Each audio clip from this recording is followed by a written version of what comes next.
मैं आपको परमात्मा के बारे में एक कथा सुनाना चाहता हूँ जो पूरे संसार के लोगों के जीवन को बदल रही है। यह कोई ऐसी कथा नहीं जिसे किसी ने बनाया है। यह यीशु ग्रंथ से है जो परमात्मा की वाणी है, इसीलिए यह सत्य और विश्वास योग्य है।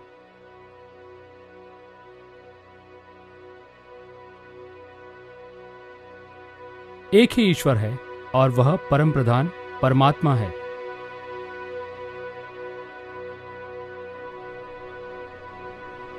परमात्मा किसी भी व्यक्ति, आत्मा, धार्मिक गुरु, सरकार या देवता से शक्तिशाली है जिसकी लोग पूजा करते हैं।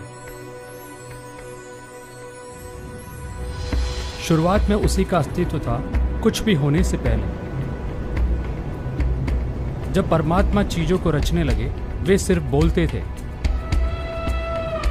और सब कुछ अस्तित्व में आया। परमात्मा ने पृथ्वी पर और स्वर्ग में सब कुछ बनाया। स्वर्ग में उनकी आराधना और सेवा करने के लिए उन्होंने स्वर्गदूतों को बनाया।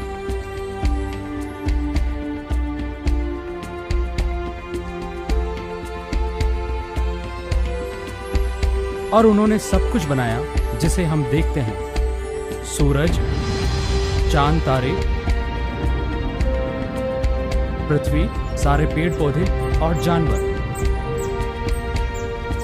और आखिरकार उन्होंने आदमी और औरत को अपने ही स्वरूप में बनाया। जब परमात्मा ने सब कुछ बनाया था, उन्होंने कहा, यह सच में बहुत अच्छा है।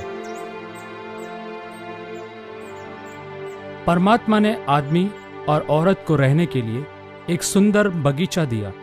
हर दिन वे साथ साथ चलते थे और उनका रिश्ता उसके साथ और एक दूसरे के साथ अद्भुत था। परमात्मा ने उन्हें बनाया कि वे बगीचे की देखभाल करें और हर चीज का आनंद उठाएं। उन्होंने उनको एक खास आज्ञा दी। उन्होंने कहा, आप बगीचे के किसी भी पेड़ के फल को खा सकते हैं, सिर्फ एक पेड़ को जो बगीचे के बीच में है, जिसे आप नहीं खा सकते।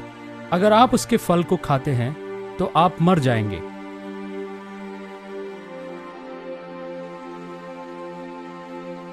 आदमी और औरत का रिश्ता परमात्मा और एक दूसरे के साथ बिल्कुल सही था। परमात्मा ने हमें इसीलिए बनाया कि हम इस प्रकार का रिश्ता उनके साथ रखें और एक दूसरे के साथ रख सकें।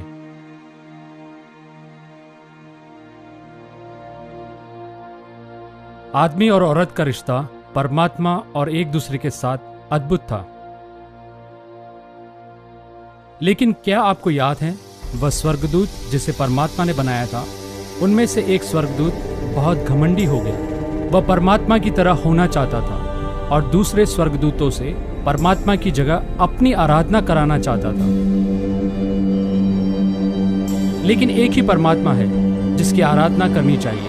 इसीलिए परमात्मा ने उस अवज्ञाकारी स्वर्गदूत को स्वर्ग से निकाल दिया और हम उस स्वर्गदूत को शैतान कहते हैं।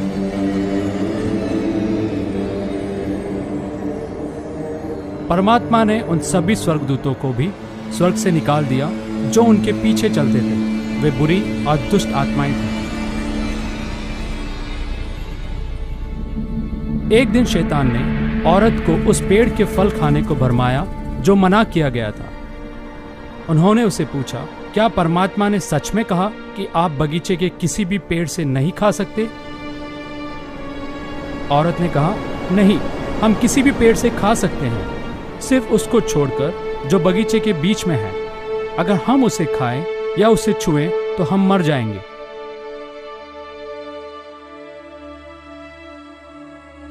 लेकिन शैतान ने उसे बताया, आप नहीं मरेंगे, बल्कि आप परमात्मा की तरह बनेंगे। औरत ने शैतान की बात सुनी और फल को खा लिया और उसने पति को भी दिया, उसने भी खाया। उस दिन उन दोनों ने पाप किया। पाप वही है जब भी हम परमात्मा के आज्ञाओं का उल्लंघन करते हैं। परमात्मा धार्मिक और पवित्र है। उनको हमें दंड देना होता है जब हम उनके आज्ञाओं का उल्लंघन करते हैं। परमात्मा ने आदमी और औरत को बगीचे से निकाल दिया और उनका परमात्मा के साथ रिश्ता हमेशा के लिए टूट चुका था। उस आदमी और औरत की तरह हम सब ने पाप किया। हमारा परमात्मा के साथ रिश्ता टूटा हुआ है और पाप का परिणाम नरक में अनंत दंड है। हम हमेशा के लिए परमात्मा के साथ नहीं जी सकते। जैसे हम बनाए गए थे, क्या किया जा सकता है? समय बीतते बीतते पृथ्वी पर लोगों की संख्या बढ़ गई। हालांकि उन सभी ने पाप किया, परमात्मा तभी उनसे बेहद प्रेम करता था और उनके साथ रिश्ता बनाना चाहता था। परमात्मा ने अपने एक सेवक के द्वारा लोगों को 10 आज्ञाएं दी। याद कीजिए कि परमात्मा सिद्ध और पवित्र है, तो हमें भी सिद्ध और पवित्र बनना है उनके साथ रहने के लिए। 10 आज्ञा ने लोगों को सिखाया कि वे परमात्मा और एक दूसरे के साथ सही तरीके से कैसे रहें। उनमें से कुछ आज्ञाएं थी: अन्य देवताओं की पूजा ना करें, न मूर्तियों को बनाएं, अपनी माता पिता का आदर करना, झूठ ना बोलें, चोरी ना करें, हत्या ना करें, दूसरों की चीजों का लालच ना रखें, व्यभिचार ना करें। लेकिन कोई भी इन सारे आज्ञाओं का पालन नहीं कर पाया। हर बार जब वे पाप करते थे, परमात्मा ने उनको अपने पापों को स्वीकार करने दिया और एक बलिदान चढ़ाने दिया जो उनकी दंड की जगह को ले लिया। यह बलिदान एक सिद्ध जानवर के खून बहने से ही पूरा होता था। जब वे इस बलिदान को चढ़ाते थे, परमात्मा से विनती करते थे कि उन्हें क्षमा करे और वह जानवर उनकी जगह मर जाने दे। सिर्फ खून के गिराने से किसी व्यक्ति का पाप क्षमा हो सकता है, लेकिन जैसे जैसे समय बीतता गया, वे हृदय से अपने पापों के लिए दुखी नहीं थे। लेकिन उनके बलिदान खाली रिवाज हो गए। परमात्मा ने कहा, बस बहुत खाली बलिदान हो चुके। जानवरों को बलिदान करने के नियम से लोगों को एहसास हुआ कि वे अपने आप से परमात्मा के पास नहीं लौट सकते हैं। क्या किया जा सकता है? परमात्मा तब भी संसार के लोगों से बहुत प्रेम करता है। इसीलिए एकदम सही समय में परमात्मा ने सद्गुरु यीशु को भेजा कि लोगों को दिखाए कि वे उनके साथ अपना रिश्ता फिर से कैसे जोड़ सकते हैं। सद्गुरु यीशु कौन है? सद्गुरु यीशु परमात्मा का इकलौता पुत्र है। सद्गुरु यीशु एक अद्भुत गुरु थे। लोगों को उन्हें सुनाने में बहुत अच्छा लगता था, क्योंकि उन्होंने उन्हें सिखाया कि वे परमात्मा के पास कैसे लौट सकते हैं। गुरु यीशु एक शक्तिशाली चमत्कार करने वाले भी थे। एक दिन बहुत सारे लोग गुरु यीशु की शिक्षा को पूरे दिन सुनने के लिए आए। क्योंकि लोग भूखे थे, गुरु यीशु ने 5 रोटी 2 मछलियों को लिया। उन्होंने प्रार्थना की और उन लोगों को बांटने लगे।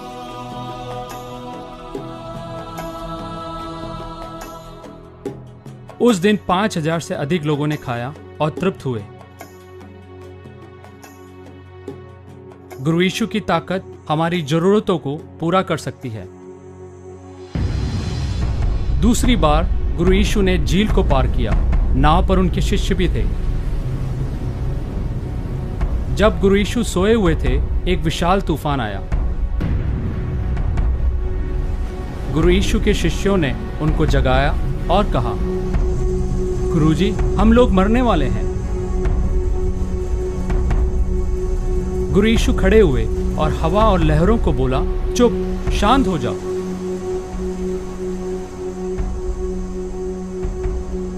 हवा और बारिश तुरंत रुक गए। गुरु यीशु की ताकत प्राकृतिक संसार से महान है। जब गुरु यीशु झील के उस पार पहुंचे तो एक हिंसक आदमी से मिले जो कब्रों के बीच में रहता था। वह बहुत सारे दुष्ट आत्माओं से ग्रसित था और बहुत ही खतरनाक था। जब गुरु यीशु ने उसे देखा, उन्होंने उसे भी प्रेम किया। उन्होंने दुष्ट आत्मा को बोला और कहा, जाओ। उन दुष्ट आत्माओं ने उस व्यक्ति को तुरंत छोड़ दिया और उस आदमी का दिमाग स्थिर हो गया। गुरु यीशु की ताकत दुष्ट आत्माओं से महान है। किसी और दिन प्रभु यीशु का एक करीबी दोस्त बीमार हुआ और मर गया। कुछ दिन बाद गुरु यीशु अपने दोस्त की कब्र पर आए। जब उन्होंने देखा कि उनका दोस्त कहां दफनाया गया था, गुरु यीशु रोने लगे। गुरु यीशु कब्र के सामने गए और कहा, दोस्त बाहर आओ। उनका दोस्त कब्र में से जीवित निकल आया। गुरु यीशु की ताकत मृत्यु से भी महान है। गुरु यीशु ने इन सारी चीजों को किया क्योंकि वह हमसे प्यार करते हैं। वह चाहते हैं हम सब परमात्मा के पास वापस लौट आएं। सद्गुरु यीशु परमात्मा के पुत्र थे और एक अद्भुत गुरु और साथ ही साथ शक्तिशाली चमत्कार करने वाले। और जितने लोग इस पृथ्वी पर जिए, उनमें से केवल सद्गुरु यीशु ने कभी पाप नहीं किया। केवल वही थे जिन्हें पाप के दंड के योग्य नहीं समझा गया। बहुत सारे लोग यीशु से प्यार करते थे, लेकिन कुछ धर्मगुरु सद्गुरु यीशु से नफरत रखते थे। उन्होंने उसे गिरफ्तार किया, उन्हें अदालत में ले गए और उनको मरवाने का फैसला किया। उन्होंने सद्गुरु यीशु को एक विशाल क्रूस पर लटका दिया। उन्होंने उसके हाथ और पैरों को क्रूस पर कीलों से ठोक दिया। जैसे उन्हें क्रूस पर लटकाए गए, उनकी कीमती खून जमीन पर गिरने लगी। उन्होंने चिल्लाते हुए कहा, समाप्त हो गया। सद्गुरु यीशु आखिरी और सिद्ध बलिदान बने। परमात्मा हमसे प्यार करते हैं और उन्होंने अनुमति दी कि सद्गुरु यीशु हमारी जगह मर जाएं। सद्गुरु यीशु ने हमारे पापों का दंड उठाया। सिर्फ खून के गिरने से हमारे पाप क्षमा हो सकते हैं। किसी को हमारे पापों का दाम चुकाना पड़ा। सद्गुरु यीशु के उस दिन मरने के बाद उनके दोस्तों ने उनकी लाश को उठाकर सुरक्षित कब्र में रख दिया। लेकिन यह कहानी यहीं समाप्त नहीं होती। इसके 3 दिन बाद सद्गुरु यीशु मृत्यु में से जी उठे और बहुत सारे दिन तक लोगों को दिखाते रहे कि वह फिर से जीवित हो गए। उन्होंने सिद्ध किया कि वह परमात्मा के पुत्र हैं और फिर अपने परमात्मा के पास स्वर्ग में लौट गए। सद्गुरु यीशु ने हमारे दंड अपने ऊपर ले लिया और अब हमें एक मार्ग दिया है जिससे हम परमात्मा के पास वापस आ सके। सिर्फ वही हमें परमात्मा के पास वापस जाने का मार्ग दिखा सकते हैं। जब गुरु यीशु पृथ्वी पर थे, उन्होंने एक कहानी सुनाई। एक जवान आदमी ने अपने पिता से कहा कि संपत्ति से मुझे मेरा हिस्सा दे दीजिए। वह जवान आदमी दूर देश को चला गया और उसने अपने पैसों को गलत कामों में उड़ा दिया। जब उसका सब कुछ खर्च हो गया, तब उसने सबसे नीच मजदूरी को चुना, सूअरों को चराना। एक दिन वह होश में आया। उसने सोचा कि मेरे पिता के कितने ही मजदूर हैं जिनके पास खाने के लिए भरपूरी है और मैं यहाँ भूखा मर रहा हूँ। मैं अपने पिता के पास वापस जाऊंगा और कहूंगा कि पिताजी, मैंने स्वर्ग और आपके विरुद्ध पाप किया। मैं अब आपका बेटा कहलाने योग्य नहीं हूं। कृपया मुझे अपने एक मजदूर की तरह रख लें। तो वह उठकर अपने पिता के पास गया। लेकिन जब वह बहुत दूर ही था, उसके पिता ने उसे देखा और दया से भर गया। वह अपने बेटे के पास दौड़ा और उसे गले लगा लिया और उसे चूमा। बेटे ने पिता से कहा, पिताजी, मैंने स्वर्ग और आपके विरुद्ध पाप किया। मैं अब आपका बेटा कहलाने योग्य नहीं हूं। लेकिन पिता ने अपने नौकरों से कहा, जल्दी से सबसे अच्छा कपड़ा लाओ और इसे पहना दो। उसकी उंगलियों में एक अंगूठी पहनाओ और उसके पैरों में चप्पल डालो। आओ हम दावत करें और खुशियां मनाएं, क्योंकि मेरा यह बेटा खोया हुआ था और अब यह मिल गया है। हम सब इस जवान बेटे की तरह हैं। हम सब ने पाप किया और हमारे पिता परमात्मा से दूर हो गए। लेकिन इस बेटे की तरह हम परमात्मा के पास वापस आ सकते हैं। हमें अपने पापों के लिए क्षमा मांगना चाहिए और परमात्मा के पास वापस आए उस जीवन को पाने के लिए जो वह चाहते हैं कि हमारे पास हो, उसके बच्चे होने के नाते। सद्गुरु यीशु ने कहा कि मार्ग, सत्य और जीवन मैं ही हूं। मेरे बिना कोई पिता परमात्मा के पास नहीं आ सकता। क्या आप चाहते हैं सद्गुरु यीशु आपको परमात्मा के पास वापस ले चले? सिर्फ सद्गुरु यीशु हमें परमात्मा के पास वापस ला सकते हैं। परमात्मा के पास वापस जाने के लिए आपको स्वीकार करना होगा कि आपने उनके विरुद्ध पाप किया है। आपको विश्वास करना होगा कि प्रभु यीशु आपके पापों के लिए मर गए, आपके दंड को अपने ऊपर ले लिया और परमात्मा से पूछें कि वह आपको क्षमा करे। आपको सद्गुरु यीशु में ही विश्वास रखना होगा कि वह आपको वापस लाएंगे और परमात्मा पिता के बच्चे होने के नाते आपको अनंत जीवन दे। सद्गुरु यीशु के पीछे चलना होगा आपके नए स्वामी और गुरु के रूप में। यीशु ग्रंथ में लिखा है, परमात्मा ने संसार के सब लोगों से ऐसा प्रेम किया कि उसने अपना अनोखा पुत्र दे दिया, ताकि जो कोई उसके पुत्र पर संपूर्ण विश्वास करेगा उसका विनाश नहीं होगा परंतु अमृत जीवन पाएगा। आप परमात्मा के पास जा सकते हैं जैसे उस जवान आदमी ने किया। वह अपने पिता के पास लौट आया कुछ ऐसे कहते हुए, परमात्मा, मैं जानता हूं कि आप मुझसे प्यार करते हैं। मैंने आपके विरुद्ध पाप किया और मैं माफी चाहता हूं। मैं सद्गुरु यीशु पर विश्वास करता हूं कि उन्होंने अपने संपूर्ण बलिदान से मेरे दंड को ले लिया। परमात्मा, कृपया मुझे क्षमा कीजिए। मैं सहमत हूं कि मैं सद्गुरु यीशु को अपना स्वामी मान के उनकी आज्ञाओं का पालन करूंगा अब से हमेशा तक। मेरे अमृत और नए जीवन के लिए धन्यवाद। आपकी संतान के रूप में क्यों नहीं आप उसे अभी इसी वक्त पुकारें।